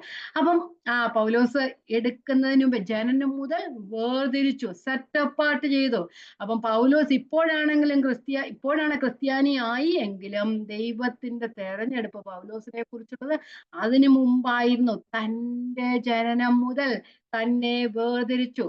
അപ്പം സെറ്റ് അപ്പാർട്ട് എന്ന പദമാണ് ഉപയോഗിച്ചിരിക്കുന്നത്. അപ്പൊ ഈ പരീശനായിരുന്നു പൗലോസ്, അല്ലെ? ആ പരീശൻ എന്ന പേരിന്റെ അർത്ഥം തന്നെ സെറ്റ് അപ്പാർട്ട് എന്നാ, സെപ്പറേറ്റഡ് എന്നാ, ആ ഒരു മറ്റുള്ളവരിൽ നിന്നും വ്യത്യസ്തന്ന. യഹൂദന്മാരിൽ ഒരു വിഭാഗമായിരുന്നു പരീശന്മാർ. യഹൂദനായിരുന്നുവെങ്കിൽ ഒരു വിഭാഗമായിരുന്നു. ദൈവത്തെക്കുറിച്ച് കൂടുതൽ എരിവുള്ളവരായിരുന്നു. പരീശനാകണമെന്നുണ്ടെങ്കിൽ കുറെ പരീക്ഷണങ്ങളൊക്കെ ഉണ്ട്. ആ പരീക്ഷണങ്ങളിലൂടെ കടന്നുപോയി അവരത് തെളിയിച്ചാൽ മാത്രമേ അവർക്ക് പരീശനാകുവാനായിട്ട് കഴിയത്തുള്ളൂ. അപ്പൊ നമ്മൾ കർത്താവ് ഈ പരീക്ഷനെ കുറിച്ച് ഇങ്ങനെ പറഞ്ഞത് കൊണ്ട് നമ്മളും വിചാരിക്കും പരീക്ഷ എന്ന് പറഞ്ഞു കഴിഞ്ഞാൽ വെറുതെ ഒരു മനുഷ്യൻ അല്ല. ആ പരീക്ഷനാകണമെങ്കിൽ തന്നെ അനേകം പരീക്ഷകളിലൂടെ അവർ കടന്നു പോയാൽ മാത്രമേ അവർക്ക് പരീക്ഷനാകാൻ, തങ്ങളെ തന്നെ പരീക്ഷനാണെന്ന് തെളിയിച്ചാൽ മാത്രമേ അവർ ക്രിസ്തുവെ ആ വചനം അനുസരിക്കുന്നവരാണെന്ന് അവർക്ക് തെളിയിച്ചാൽ മാത്രമേ പരീക്ഷനാകുവാനായിട്ട് കഴിയത്തുള്ളൂ. അതേ ആ സെപ്പറേറ്റഡ് വൺ എന്നാ പരീക്ഷന്മാരെ കുറിച്ച് പറയുന്നത്. താനെ സെപ്പറേറ്റഡ് ആയിരുന്നു, പക്ഷെ ഇപ്പോൾ ക്രിസ്തുവിനു വേണ്ടി വേർതിരിക്കപ്പെട്ടവനായി. പക്ഷെ നമ്മൾ നോക്കുമ്പോഴേ പരീശൻ എന്ന് നമ്മൾ ആ പരീശന്മാര് പഴയ നിയമത്തിൽ അവര് ന്യായപ്രമാണ പ്രകാരമുള്ളവർ ദൈവത്തിന് വേണ്ടി വേർതിരിക്കപ്പെട്ട ഒരു പരീശന്മാരെന്ന് പറയുമ്പോൾ ക്രിസ്തുവിന് വേണ്ടി വേർതിരിക്കപ്പെട്ട നമ്മളെ എന്താ പറയുന്നത്? വിശുദ്ധന്മാരെന്നാ പറയുന്നത്. പൗലോസ് അങ്ങനെയല്ലേ പറഞ്ഞേ? താനൊരു പരീശനായിരുന്നു, താൻ ഇപ്പോൾ ഒരു വിശുദ്ധനായി തീർന്നു എന്നാ പറയുന്നത്. നാം വിശുദ്ധൻ എന്ന് പറഞ്ഞു കഴിഞ്ഞാല് പരിശുദ്ധൻ അർത്ഥമില്ല, ദൈവം മാത്രമേ ഉള്ളൂ പരിശുദ്ധൻ. പക്ഷെ വിശുദ്ധൻ എന്നർത്ഥം ദൈവത്തിനു വേണ്ടി സെറ്റ് അപ്പാർട്ട് ചെയ്തവരെന്ന്, സാധാരണ എന്ന് മാറ്റപ്പെട്ടത്. അതാണ് വിശുദ്ധത്തിന് ഓപ്പോസിറ്റ് പറയുന്നത് സാധാരണ എന്ന് മാറ്റപ്പെട്ടത്. സാധാരണം അശുദ്ധം വിശുദ്ധമല്ല, സാധാരണം അല്ലെ സാമാന്യം വിശുദ്ധം. അപ്പൊ ആ സാമാന്യത്തിൽ നിന്ന് വേർതിട്ടവര് നമ്മളെല്ലാവരും ഒരുപോലുള്ള സാധാരണ മനുഷ്യരെ പോലെയായിരുന്നു. ആ സാമാന്യത്തിൽ നിന്നും ദൈവം നമ്മെ തെരഞ്ഞെടുത്തു, നമ്മെ അങ്ങോട്ട് മാറ്റി വെച്ചു. നമ്മള് ഈ നാട്ടിലൊക്കെ എന്താ പറയുന്ന തേങ്ങയൊക്കെ എല്ലാം തേങ്ങ അങ്ങനെയുള്ള സാധനങ്ങളൊക്കെ എടുത്തോണ്ട് വന്ന് ചിലത് വിത്തിന് വേണ്ടി മാറ്റി വെക്കത്തില്ലേ? സാമാന്യത്തിൽ നിന്ന് അങ്ങോട്ട് മാറ്റി വെക്കുന്ന സാധനം. അതുപോലെ നമ്മെ കർത്താവ് സാമാന്യ ജനങ്ങൾ, ഈ ലോകത്തിൽ ഇത്രത്തോളം കോടാനുകോടി ജനങ്ങൾ ഉണ്ടായിരുന്നെന്ന് അങ്ങോട്ട് ഇച്ചിരി കുറച്ച് പേരെ എടുത്ത് അങ്ങോട്ട് മാറ്റി വെച്ചു. അപ്പൊ അതാണ് വിശുദ്ധം എന്ന് പറയുന്നത്. നമ്മൾ പരിശുദ്ധരല്ല, പക്ഷെ നാം ദൈവത്തിന് വേണ്ടി മാറ്റപ്പെട്ടവരാണ്. താൻ അന്ന് ന്യായപ്രമാണത്തിന്റെ ഒരു ന്യായപ്രമാണം പഠിച്ചവൻ, ആ പരീക്ഷ എന്ന് പറഞ്ഞ ന്യായപ്രമാണം അനുസരിക്കുന്ന സെപ്പറേറ്റഡ് ആയിരുന്നവനെ ഇപ്പൊ ആ പരീക്ഷ എന്ന പേര് മാറ്റിയിട്ട് ഇപ്പൊ വിശുദ്ധൻ എന്ന താൻ തന്നെ കൊടുക്കുക ചെയ്യുന്നല്ല. അങ്ങനെയാണ് മറ്റേ അപ്പോസ്തലന്മാരും എഴുതുന്നത്. പക്ഷെ അപ്പോസ്തലൻ എപ്പോഴും പറയുന്ന ഒരു പേരില്ലേ, എല്ലാവർക്കും കൊരിന്ത്യയിലെ വിശുദ്ധ ദൈവസഭയ്ക്ക്, കൊരിന്ത്യയിലെ വിശുദ്ധന്മാർക്ക്, റോമയിലെ വിശുദ്ധന്മാർക്ക്, ഗലാത്യയിലെ, അങ്ങനെയൊക്കെയല്ലേ പറയുന്നത്. അപ്പം നാമും വിശുദ്ധന്മാരാണ്, നാം പരിശുദ്ധരല്ല, നാം വിശുദ്ധന്മാരാണ്. അങ്ങനെയാ ദൈവം നമ്മയും തെരഞ്ഞെടുത്തത്. നാമും ഒരു ഹോളി വണ്ണ്, നാം ദൈവത്തിന് വേണ്ടി മാറ്റപ്പെട്ടവര്. അപ്പം പോൾ പോൾ തന്റെ തെരഞ്ഞെടുപ്പിനെ കുറിച്ച് തന്നെയാണ് പറയുന്നത്, അല്ലെങ്കിൽ നമ്മുടെ തെരഞ്ഞെടുപ്പിനെ കുറിച്ച് പോൾ എഴുതി വെച്ചേക്കുന്ന ദൈവാത്മാവിന് എഴുതി വെച്ചേക്കുന്ന നമുക്കൊന്ന് നോക്കാം. എഫീസ് ലേഖനം 1:4 മുതലുള്ള വാക്യങ്ങള്. എഫീസ് ലേഖനം നമ്മെ എങ്ങനെയാ ദൈവം തെരഞ്ഞെടുത്തത്? നാം ദൈവത്തെ അറിഞ്ഞപ്പോഴാണോ? അല്ല, നാം ഒന്നുമില്ലാതിരുന്നപ്പോഴാണ് ദൈവം നമ്മെ തെരഞ്ഞെടുത്തത്. ഓക്കെ, എന്തിനാ തെരഞ്ഞെടുത്തത്? 1:4.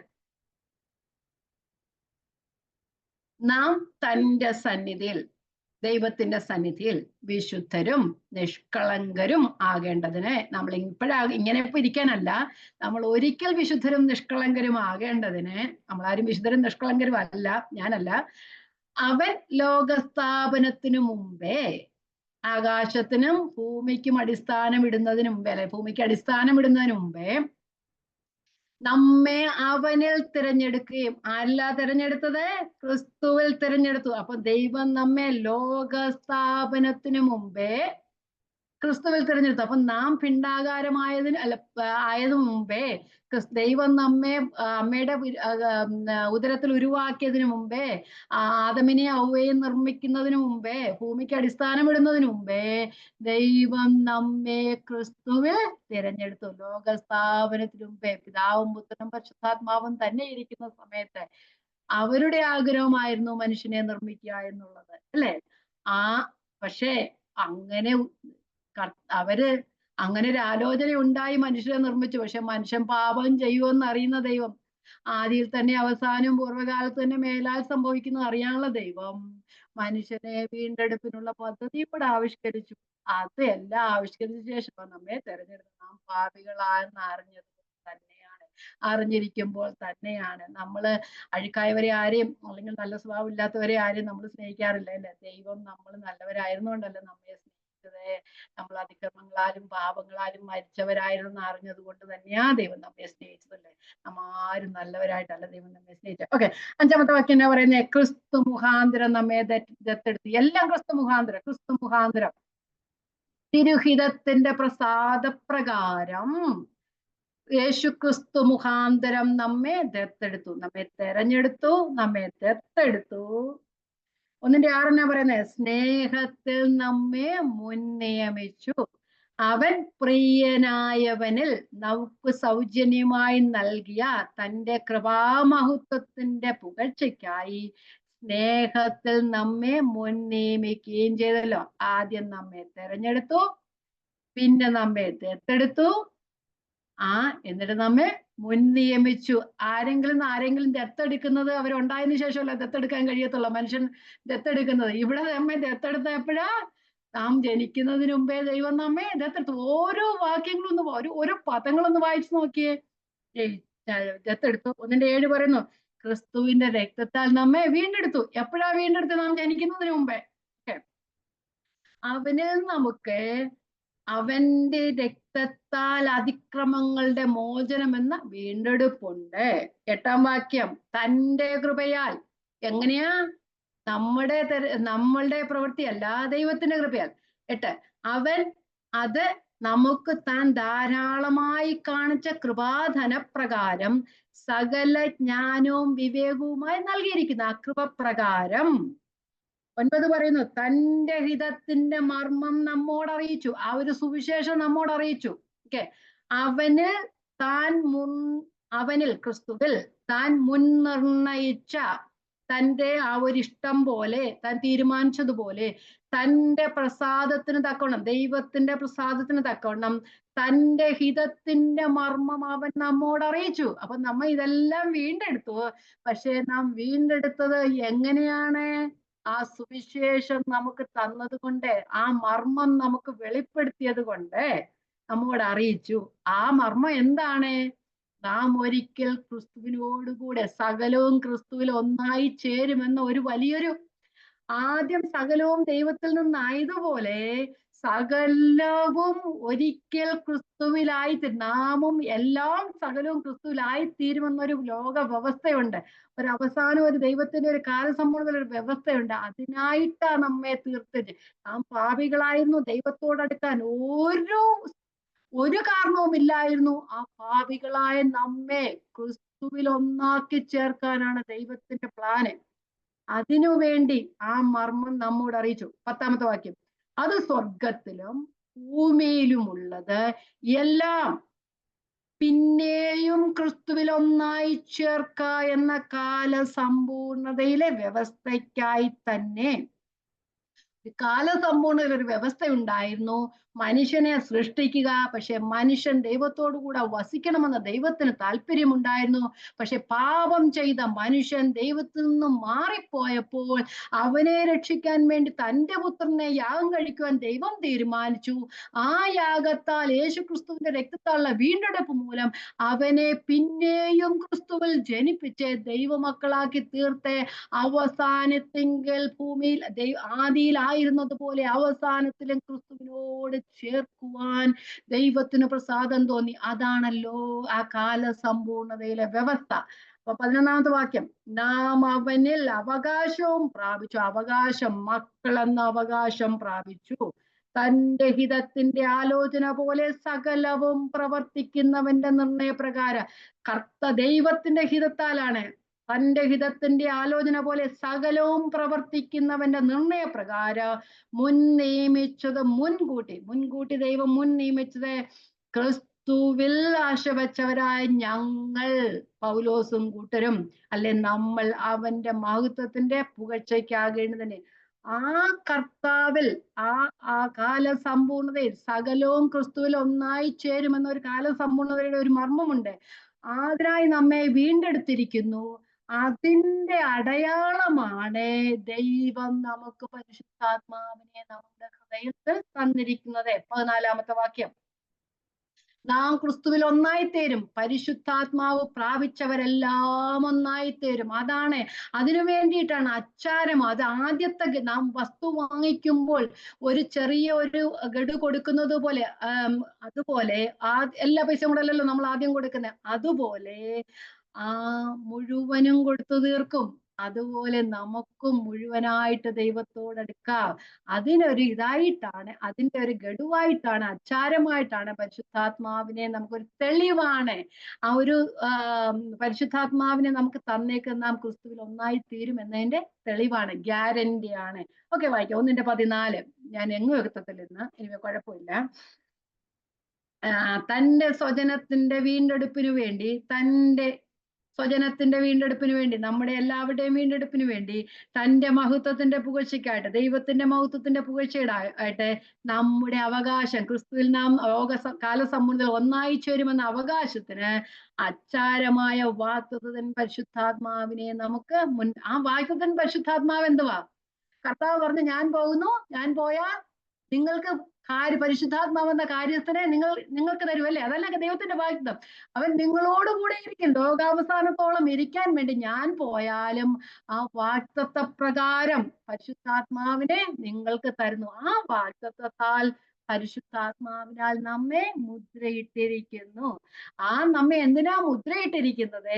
നാം ആ അവസാനത്തിൽ, ആ കാലസമ്പൂർണതയിൽ ക്രിസ്തുവിനോട് ചേരും എന്നതിന്റെ ഗ്യാരണ്ടിയാണ് നമുക്കിപ്പോൾ പരിശുദ്ധാത്മാവിനെ തന്നത്.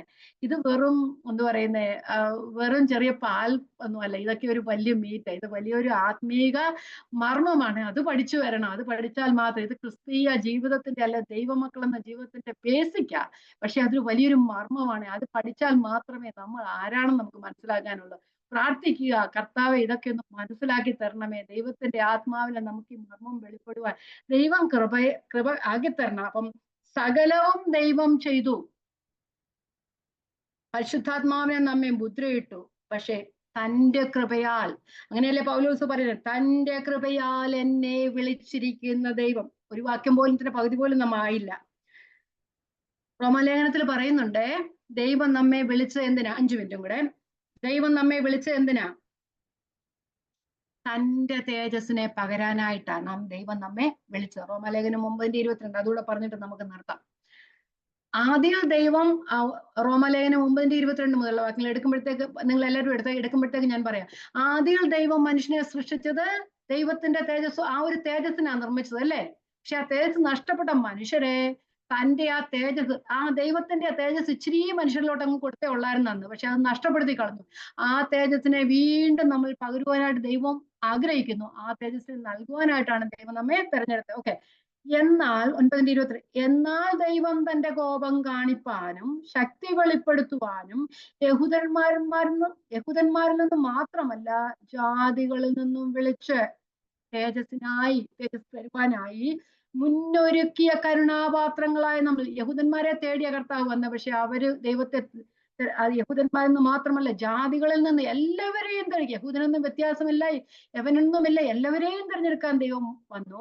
കരുണാപാത്രങ്ങളായ നമ്മൾ തന്റെ തേജസ്സിന്റെ ധനം വെളിപ്പെടുത്തുവാനും ഇച്ഛിച്ചിട്ട് നാശയോഗ്യമായ കോപപാത്രങ്ങളെ വളരെ ദീർഘക്ഷമയോട് സഹിച്ചു എങ്കിൽ എന്ത്? എന്റെ ജനമല്ലാത്തവരെ എന്റെ ജനമെന്നും എന്റെ പ്രിയ അല്ലാത്തവളെ പ്രിയ ഒന്നും വിളിക്കുക. കർത്താവ് എന്തിനാ നമ്മെ തെരഞ്ഞെടുത്തത്? നമ്മെ വലിയ ആൾക്കാരാക്കാനല്ല, ദൈവത്തിന്റെ തേജസ് നമ്മൾ പകരുവാനായിട്ടാണ്. ദൈവത്തിന്റെ സ്നേഹം നമ്മൾ, എന്തിനാ ദൈവത്തിന്റെ സ്നേഹം നമ്മൾ പകരുന്ന? ദൈവത്തിന്റെ സ്നേഹം കൊണ്ട് ആ തേജസ്സിനെ എന്തിനാ? എന്നെ പോലെ ആകാനായിട്ട്, കർത്താവിനെ പോലെ ആകാനായിട്ട്, ക്രിസ്തുവിന്റെ അനുരൂപരായി തീരുവാൻ വേണ്ടിയിട്ടാണ്. തന്റെ പുത്രന്റെ തേജസ്സിനോട് അനുരൂപമാകേണ്ടതിന് വേണ്ടിയാണ് ദൈവം നമ്മെ തിരഞ്ഞെടുത്തത്. ഓക്കെ. ഒരു വാക്യം കൂടെ വായിച്ചിട്ട് നമുക്ക് നിർത്താം. 15-ാമത്തെ വാക്യം കഴിയും. അവിടെ എപ്പോഴും പറയുന്ന ഒരു കാര്യമാണ്, ദൈവം നമ്മെ തെരഞ്ഞെടുത്തല്ലേ. വായിക്കാം, ഞാൻ വായിച്ചു വിടാം. യോഹന്നാന്റെ സുവിശേഷം 15:16. യോഹന്നാന്റെ സുവിശേഷം 15:16 എഴുതി വെക്കേണ്ടവർക്ക് മാത്രം. നിങ്ങൾ എന്നെ തെരഞ്ഞെടുത്തു എന്നല്ല, ഞാൻ നിങ്ങളെ തെരഞ്ഞെടുത്തു. നിങ്ങൾ പോയി നല്ല ഫലം കായ്ക്കണം, നിങ്ങളുടെ ഫലം നിലനിൽക്കണം, നിങ്ങളെ ആക്കി വെച്ചിരിക്കുന്നു. അടുത്ത അതിന്റെ ബാക്കിയൊന്ന് വായിച്ചേ. നിങ്ങൾ എന്റെ നാമത്തിൽ പിതാവിനോട് അപേക്ഷിക്കുന്നതൊക്കെ അവൻ നിങ്ങൾക്ക് തരുവാനായിട്ട് തന്നെ.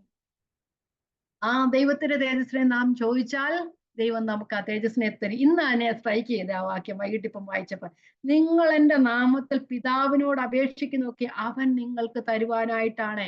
അപ്പൊ ക്രിസ്തുവിൽ നമ്മെ തെരഞ്ഞെടുത്തത് കർത്താവിന്റെ തേജസ് നമുക്ക് തരുവാനായിട്ടാണ്. ആത്മീയ കാര്യങ്ങൾ എന്ത് ചോദിച്ചാൽ ഭൗതിക കാര്യങ്ങളും ദൈവം തരും എന്നല്ല, തരത്തിലെന്നല്ല, എല്ലാം തരും. പക്ഷെ ആത്മീയ കാര്യങ്ങളെല്ലാം ദൈവം നമുക്ക് തരുവാനായിട്ടാണ് ക്രിസ്തുവിൽ നമ്മെ തെരഞ്ഞെടുത്ത്.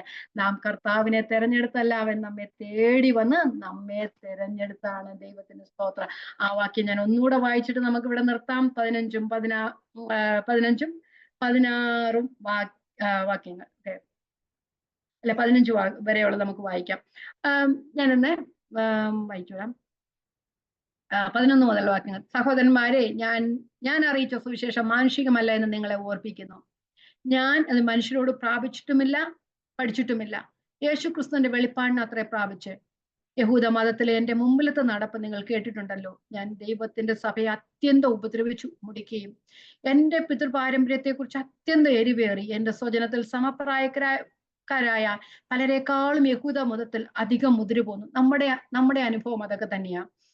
എങ്കിലും എന്റെ ജനനം മുതൽ എന്നെ വേർതിരിച്ച് തന്റെ കൃപയാൽ വിളിച്ചിരിക്കുന്ന ദൈവം തന്റെ പുത്രനെ കുറിച്ചുള്ള സുവിശേഷം ഞാൻ ജാതികളുടെ ഇടയിൽ അറിയിക്കേണ്ടതിന് അവനെ എന്നിൽ വെളിപ്പെടുത്തുവാൻ പ്രസാദിച്ചപ്പോൾ. ബാക്കി നമുക്ക് വായിക്കണ്ട. നമുക്ക് പൗലോസ് പറഞ്ഞതുപോലെ നമുക്കും പറയാം, നമ്മെ ദൈവം തെരഞ്ഞെടുത്തു, നമ്മെ വിളിച്ചു വേർതിരിച്ചു. ലോകസ്ഥാപനത്തിനു മുമ്പേ നമ്മെ ക്രിസ്തുവിൽ തെരഞ്ഞെടുത്തു. നാം അമ്മയുടെ ഉദരത്തിൽ ഉരുവാക്കപ്പെടുന്നതിന് മുമ്പേ കർത്താവ് നമ്മെ കണ്ടു, നമ്മെ തെരഞ്ഞെടുത്തു. ദൈവത്തിന് സ്തോത്രം. അതല്ലാതെ നമുക്ക് പുകഴുവാനോ പ്രശംസിക്കാനോ ഒന്നുമില്ല. നാം അവന്റെ സന്നിധിയിൽ വിശുദ്ധരും നിഷ്കളങ്കരുമാകേണ്ടതിന് നമ്മെ ലോകസ്ഥാപനത്തിന് മുമ്പേ തെരഞ്ഞെടുത്ത് കർത്താവിന്റെ വചനം ഇപ്പോഴും നമ്മെ പഠിപ്പിച്ചുകൊണ്ടിരിക്കും. നാം വിശുദ്ധരായിട്ടില്ല, നാം നിഷ്കളങ്കരായിട്ടില്ല. നാം ആ രീതിയിലേക്ക് താൻ ഇരിക്കുന്നത് പോലെ നാം അവനെ പോലെ ആകേണ്ടതിന് വേണ്ടി ക്രിസ്തുവിനെ പോലെ ആകണം. വിശുദ്ധരും നിഷ്കളങ്കരും. ക്രിസ്തുവിനെ പറയുന്നത് നിഷ്കളങ്കൻ എന്നല്ല, വിശുദ്ധൻ, അപരിശുദ്ധൻ. ആ ദൈവത്തെ പോലെ ക്രിസ്തുവിന് അനുരൂപമായി തീരാൻ വേണ്ടിയിട്ട് അന്ന് വിശുദ്ധരും നിഷ്കളങ്കരുമാകേണ്ട ലോകസ്ഥാപനത്തിനു മുമ്പേ നമ്മെ തിരഞ്ഞെടുത്ത ദൈവത്തിന് സ്തോത്രം. ഓരോ വചന കേൾവിയിലും ദൈവം നമ്മെ അവന്റെ അനുരൂപത്തോട്, ആ സ്വരൂപത്തോട് അനുരൂപരാക്കി തീർത്തുകൊണ്ടിരിക്കുകയാണ്. ഇനിയും നമുക്ക് കർത്താവിനോട് അനുരൂപമായി തീരുവാൻ ദൈവത്തിന്റെ കൃപയാൽ, ദൈവത്തിന്റെ ആത്മാവിനാൽ, ദൈവത്തിന്റെ വചനത്താൽ ദൈവം നമ്മെ ശക്തീകരിക്കുമാറാകട്ടെ. മക്കെദോന്യ സഭ തങ്ങളെ തന്നെ ദൈവത്തിന് ഏൽപ്പിച്ചത് കൊടുത്തതുപോലെ നമുക്കും നമ്മെ തന്നെ ദൈവത്തിന് ഏൽപ്പിക്കാം. ദൈവത്തിന്റെ നാമം വാഴ്ത്തപ്പെടുമാറാകട്ടെ.